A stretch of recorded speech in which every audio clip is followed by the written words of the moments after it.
My name is Tally Largent-Milnes. I'm an associate professor of pharmacology at the College of Medicine at the University of Arizona. I'm also a member of the Bio5 Institute and the Comprehensive Center for Pain and Addiction.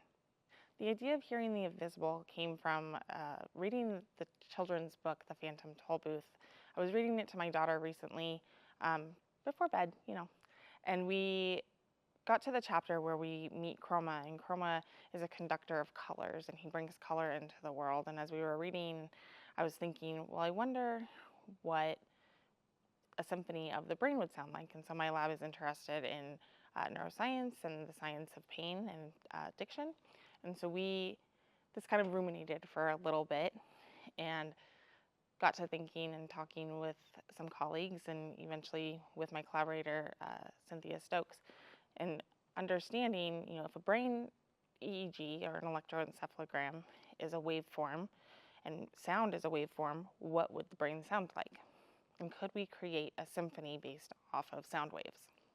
So when visitors are coming to the experience hearing the invisible, they can expect to hear the difference between healthy control brain waves, patients who maybe have early stage dementia, as well as patients who have late stage Alzheimer's. And they'll be able to toggle through and hear what the brain waves from different areas of the brain sound like in these distinct brain states. And the idea being that you don't have to be a trained musician to hear when a note is played wrong, but you can identify that something's a little bit off. And so the experience is really about being able to bring to life, and in this case, bring to the sound stage, the idea that even if you can't see something different, you might be able to hear something different across these invisible disease states. My hope for the installation in terms of the next steps are twofold. One is for the diagnostic community, for medicine. And so by the time a patient comes to their physician and they have an MRI to look at potential neurological damage, the picture will be showing any changes in the MRI.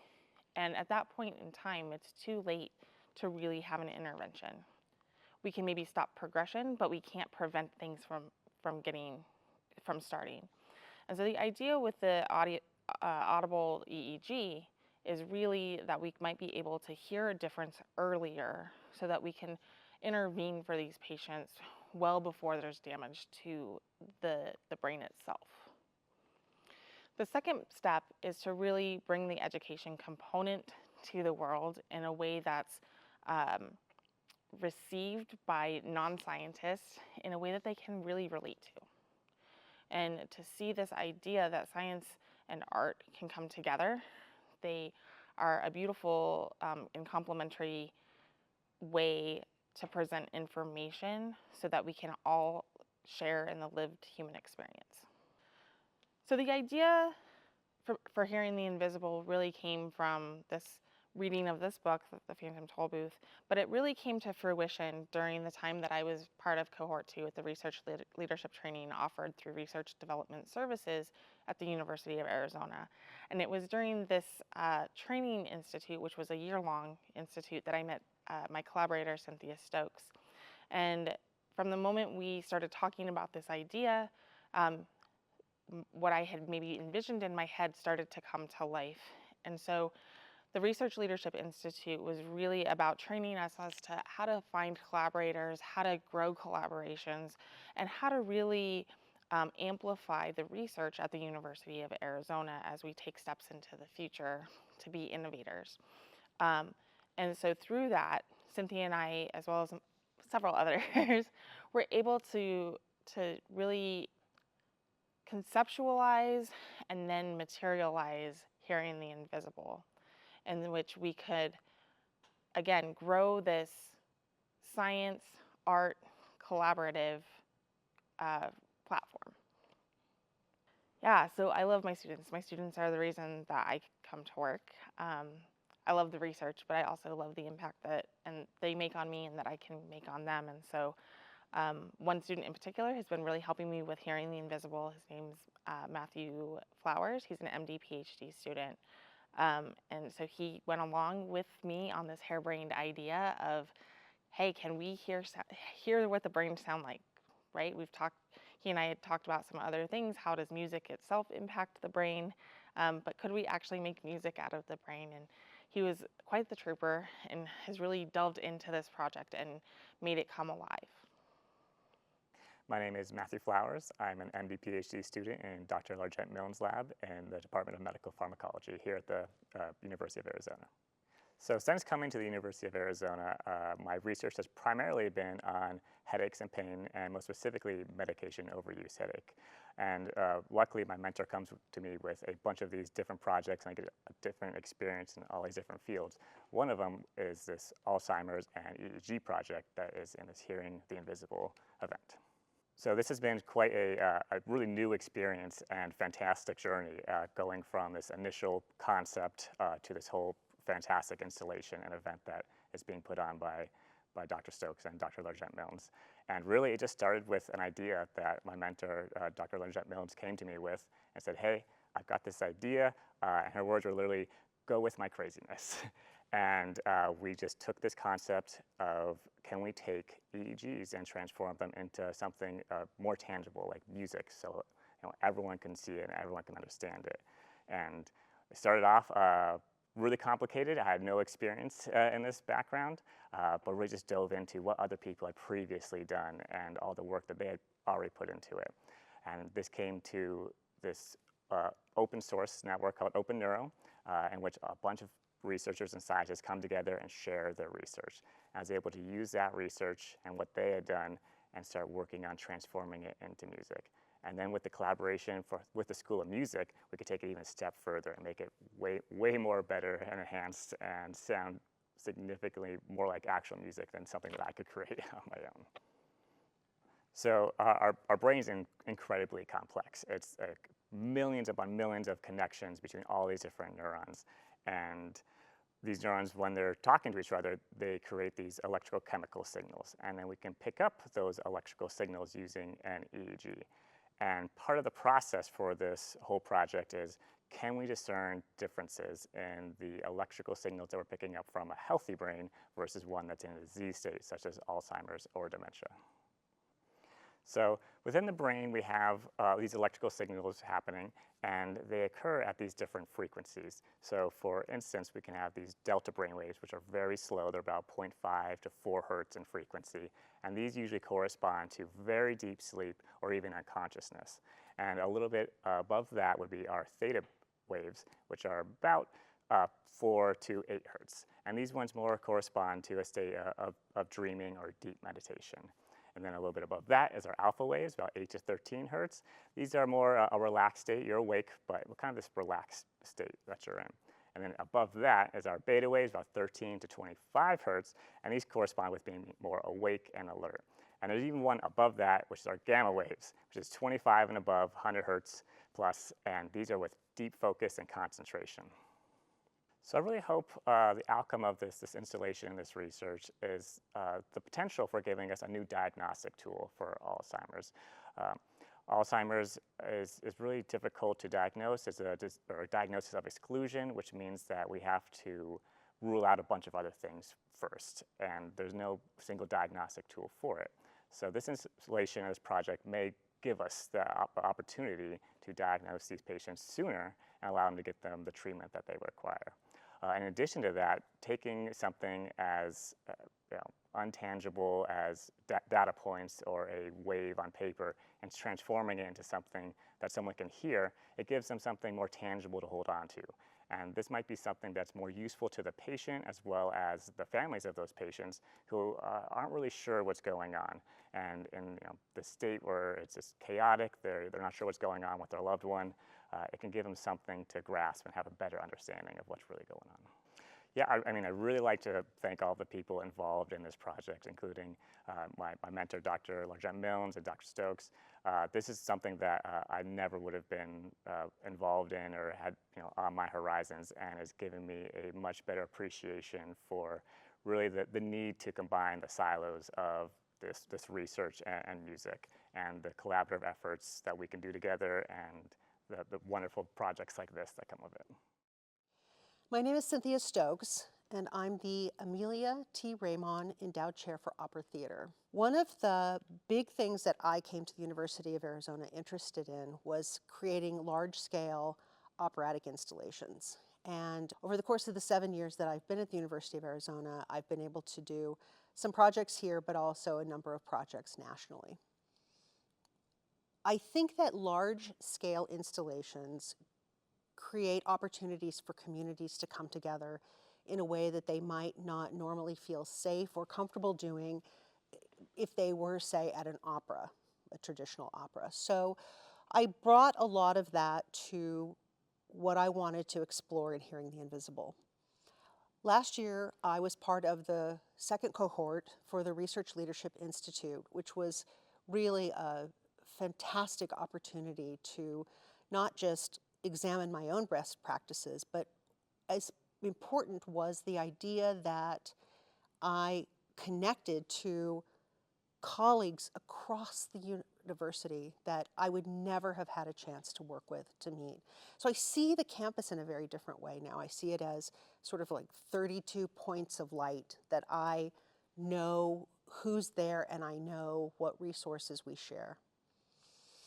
When Tally Largent-Milnes came to me about Hearing the Invisible, she was talking about The Phantom Toll Booth, which was a favorite book of mine as a child, and the idea of listening to brain waves instead of looking at them.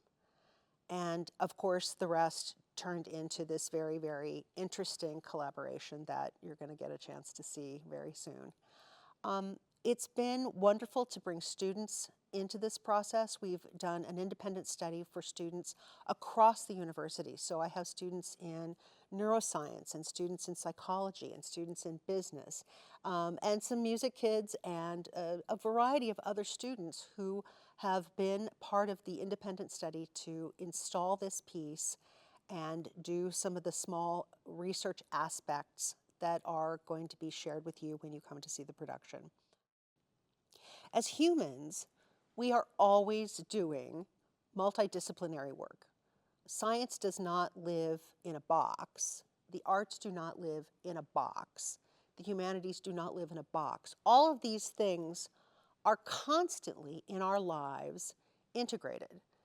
And it's funny, when Tally and I began working on this, there was a huge excitement about the idea of something being transdisciplinary, that something that was being developed simultaneously in science and in art, that really caused a spark. You know, it seems very logical to us that these aspects are so complementary that of course they would live together in this version of it, and also in her lab and in the opera world and in all sorts of different places. So I think it's a reminder for all of us that we're doing this all the time. We simply just need to acknowledge it. One of the other pieces about this that I'm so excited about is that one of my DMA students who just completed his degree, Michael Vince, has created a new composition sourcing these open source waves and deciding how to create a symphonic vocal piece based on that, which will be presented over the course of the 3 days that the installation is happening. When Hearing the Invisible has been completed and we pack everything up, my hope is that people will come away with a different understanding about how we address invisible diseases. And they're everywhere. There are so many things about the brain that we simply don't understand. And I feel like this installation peels away at one way that we can look at this with fresh ears. So that's what I'm the most excited about. My name is Michael Vitz. How I got involved with Hearing the Invisible is that I had recently completed my Doctor of Musical Arts degree, and I did a focus in opera theater, so I got to work with Professor Cynthia Stokes on some different projects, and she presented this wonderful opportunity to me to be involved, and I jumped right on it to get involved with this because it sounds like a very incredible project to be involved with. What I've been doing on the project is that I have been taking EEG data readings, which is written out in microvolts. And I created a software patch that would read the numerical data and convert it into audio waves. The audio waves were then pitched up about 5 octaves to make them audible. So it is essentially a way to hear what is happening with the brain with through electronic brainwave data.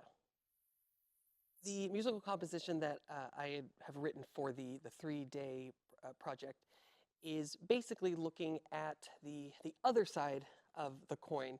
So whereas the one part of the project was taking data and trying to coax out audio from it, I wanted to say, well, what can we do if we start with the audio? How can we then turn that into be something representative of brainwaves? So the composition involves 5 different vocalists, and each of them represent a different brainwave.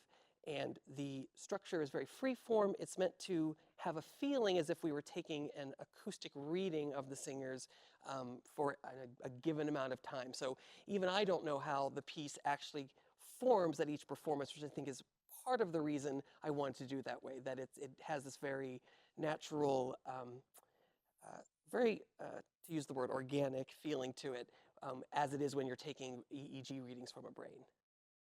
The biggest discovery that I have had with this project is just finding out that there are some surprising overlap between brainwave structures and acoustic structures.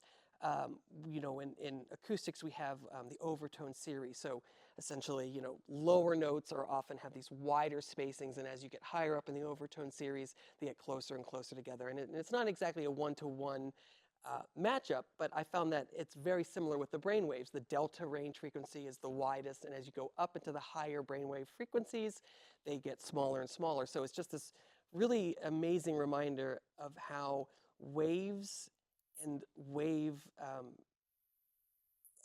formations just really permeate most of everything that we deal with. Working with Tally and Matthew at the School of Medicine was an incredible experience because my field is typically in acoustics and in the, you know, we would say artistic side of some things, but I always believe that there is a bit of art to be found in anything, and art is based off of sciences, any way you look at it. If you're talking about the acoustical properties and pigments, everything is based off of scientific principles. So I think anything that seeks to blend those two together, you start to find there's a lot of commonalities that are there that you might not expect. So I think that working with the School of Medicine really reminded me of that, and it was just kind of exciting to take something that at first seems a bit overwhelming, and then kind of finding that it almost asks itself to be created. My hope for the guests that come to Hearing the Invisible is that they get to experience this feeling of curiosity and awe and just interest in what's going on at a daily basis, whether, you know, from minute to minute, second to second, millisecond to millisecond. Sometimes we have to take these invisible processes and blow them up on a macro level to truly appreciate them. So my hope is that this starts that conversation and that we, you know, begin to appreciate these invisible forces for what they are. My name is Brian McElroy. I got involved with Hearing the Invisible through Cynthia Stokes, who I've worked with for a couple years now at the School of Music on the opera. I've been a stage manager there for the past couple years, and I've started to help out on various events at the School of Music, and so that's how I got connected. Yeah, I hope that my skill set is built to be the center of the spoke of the wheel due to my background as a neuroscience major. I got my degree here at the U of A in neuroscience. And of course, this is a brain project. And but ever since I was 6, I've been involved in live performances as an actor, as a stage manager, and I've sort of moved my way up through a career of designing and managing and being involved in production. So the idea is that my neuroscience background can combine with my performance art experience and then create something like this, something where it's very important to know how the signal makes it into an audio-visual experience. The audience will experience an immersive, self-reflective state, I think. I think of it less as, the audience will see this as a reflection of themselves and of others. They will walk through and see that there's so much going on underneath the surface. That's what I care about communicating so much. I think the audience will see something beyond what we are naturally going to see in other people. We're going to see people thinking, people having motivations, people having all that stuff. That's how we baseline think about people, folk psychology. That is, we have a way that we think about ourselves and about the world. And I think that the more that we understand about neuroscience and the more that we can communicate, hey, there's a world underneath that we don't naturally intuit.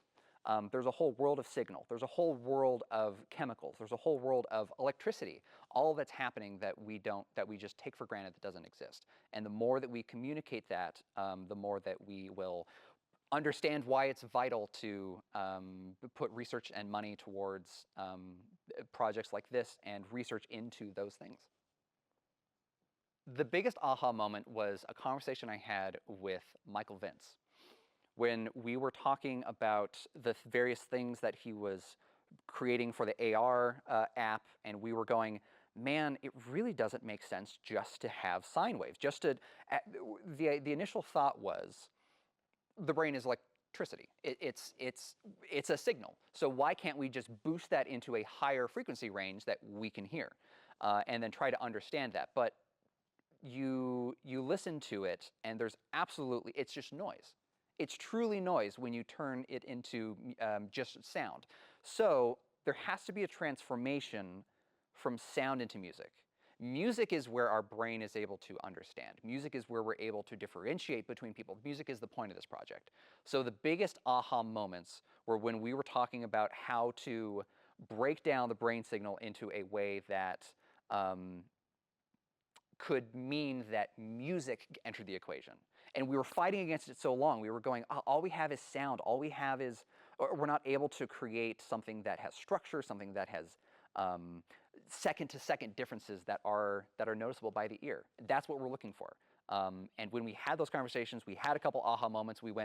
We combined our skill sets. Michael Vince is so brilliant in going, oh, what about this? What about this? What about this? And then I will go, oh, you know what that makes me think of? This. And then when you have those conversations enough, you're gonna come into an aha moment. You should come to see Hearing the Invisible because sometimes we don't know how great something is until we experience it, how much we are educated by something until we're immersed by it. It's easy to pass things through going, I don't think that's for me, or I don't see how that relates to my immediate needs or wants in the day. Maslow's hierarchy of needs. I don't see how that happens.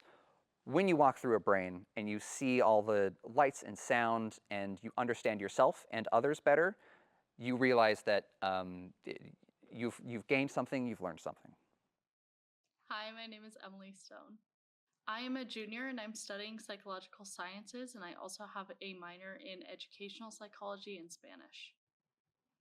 My background connects to the Hearing the Invisible project in many different aspects. I think I kind of get a lot of overlap between my major as well as my minors, just incorporating a lot of my interdisciplinary learning can kind of come into that, and I can utilize especially the creativity aspects that you get from naturally from different classes working on this project, because it's a very hands-on and creative project. So when working on this project, I have been doing honestly a little bit of everything, which has been very fun. I have learned so much from just how to tie different types of knots and also install lighting. And I mean, everybody here is kind of figuring out what we're doing. So it's a lot of bouncing ideas back and forth and collaborating, which has been very interesting. To place the nodes into space, we were looking at a reference of the EEG and where the actual electrodes go on an EEG to kind of navigate the spacing. But because the spacing is kind of unique, we had to work around, the audience seats, the balconies, all that kind of thing. So it kind of was a lot of trial and error and slight minor adjustments, moving things a couple inches different ways, having multiple sets of eyes look at it and make sure everything looks proportional from side to side and also front and back. So when the audience comes in to see the installation, they're going to begin in the back of the brain by the brainstem, and you'll kind of move forward towards the frontal portion of the brain and explore each node. And so you'll walk up to each node individually and get to see sort of how that node specializes and its important role in an EEG. The audience should come and see the Hearing the Invisible project because it really is a once-in-a-lifetime experience. There is nothing out there like it, and it's a great opportunity to walk through and be able to visualize the brain in a much larger capacity than really any other project will allow.